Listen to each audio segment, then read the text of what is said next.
자, 의석을 정돈해 주시기 바랍니다.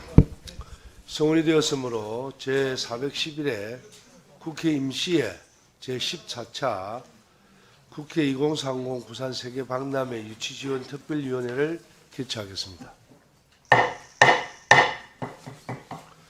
오늘 회의는 국회법 제52조 제3호에 따라 김영배 간사님을 비롯한 8분의 개의 요구에 따른 것임을 말씀드립니다. 회의에 앞서 위원장으로서 한 말씀 드리겠습니다. 의원님들께서도 잘 아시다시피 우리 부산은 2030 세계 엑스포 유치에 성공하지 못했습니다. 특히 특위위원님들, 유치 및 정부 관계자 여러분들 모두 코리아 원팀으로 마지막까지 최선을 다한 것을 알기에 더욱 안타까움을 느낍니다.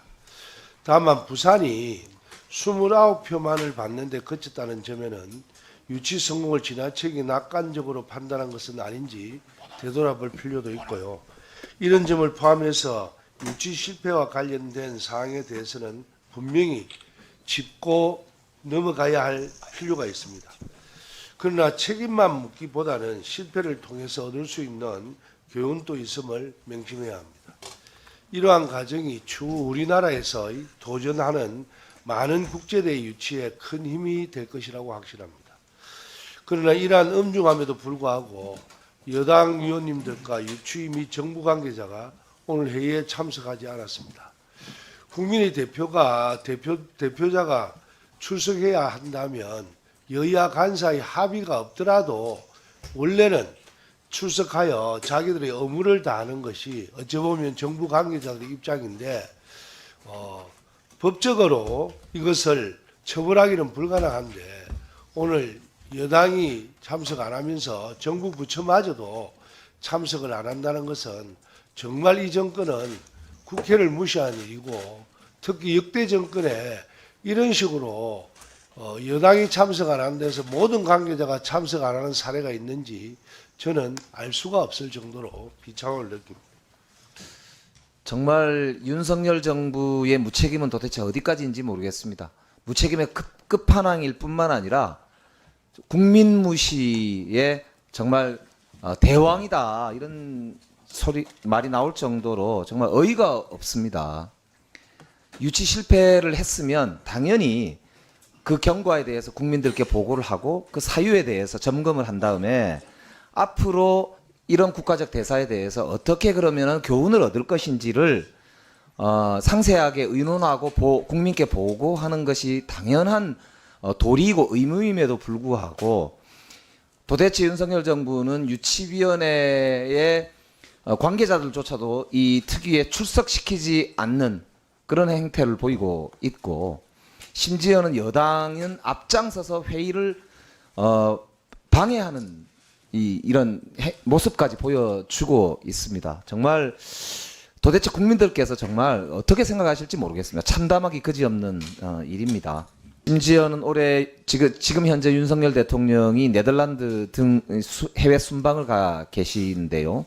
올해 60여 개국 정상들과 양자회담을 했다고 하고 민관이 합쳐서 175개국 3천여 명의 정상과 장관 등 고위급 인사를 면담하고 이 정상외교 예산으로 당초에 23년도에 249억 원이 책정돼 있었는데 예비비 329억 원까지 사용해서 총 578억 원을 올해 썼다고 되어 있습니다. 배보다 배꼽이 더 커서 당초 249억인데 예비비 329억까지 동원해서 대부분 해외 순방 비용으로 충당되었다고 하는데요. 그렇게 많은 예산을 쓰고 외교 활동을 했다고 사실 자랑까지 했는데 29표가 나왔다는 이 어처구니 없는 사실에 대해서 국민들은 굉장히 그 이유가 뭔지에 대해서 궁금해하는 것이 당연하지 않겠습니까? 근데 사우디는 어쨌든 석유로 번 그 오일머니를 가지고 석유 없는 사회를 사실은 보여주려고 했던 거 아닙니까? 100% 순환 경제되고 재생에너지로 꾸려가는 그런 미래의 비전을 보여주니까 그 스토리텔링이 되는 거죠. 근데 그런 내용이 없이 뭐 한류만 빗대어 가지고 BTS나 싸이나 이 얼마나 게으른 접근이었나. 사실 이런 평가를 제대로 해야만 지금 부산에서는 그 다음에 엑스포도 지금 도전한다고 그러지 않습니까? 이걸로 끝나는 게 아니거든요. 근데 어떻게 이렇게 무책임하고 게으를 수가 있습니까? 이런 평가를 잘 해야만 다음에 우리가 추가로 다시 도전을 할 때 그 교훈이 돼서 더 잘할 수 있지 않겠습니까?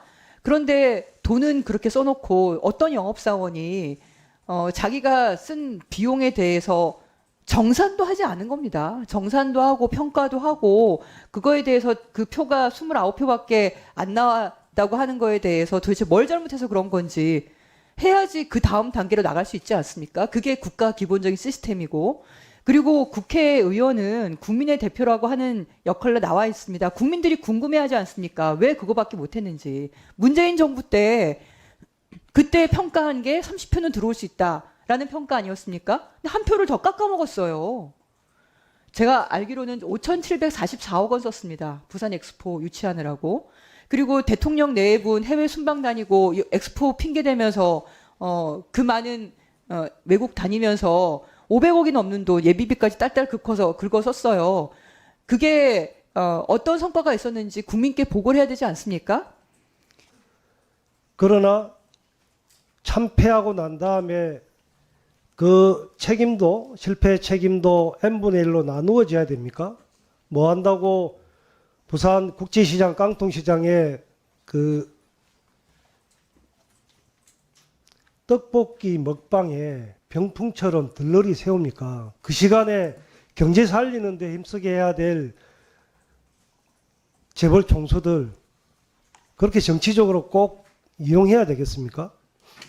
만일에 간사께서 이야기한 대로 회의 소집 요구에 불응한다면 저는 이런 어쩌면 국민적 의혹으로 크게 부풀어져 있다고 봅니다. 그래서 국정조사를 강력하게 민주당만이라도 그 국정조사 요구를 해서 이 진상을 가리고 그 돈 씀씀이도 정말 해프게 많이 그 국고를 낭비했다고 보여집니다. 이런 부분도 엄중하게 면밀히 따져서 그 책임 추궁을 해야 될 거라고 봅니다. 그래서 만일에 회의가 또 안 된다면 이것은 국정조사로 가야 된다 이렇게 강력하게 요구드리고요.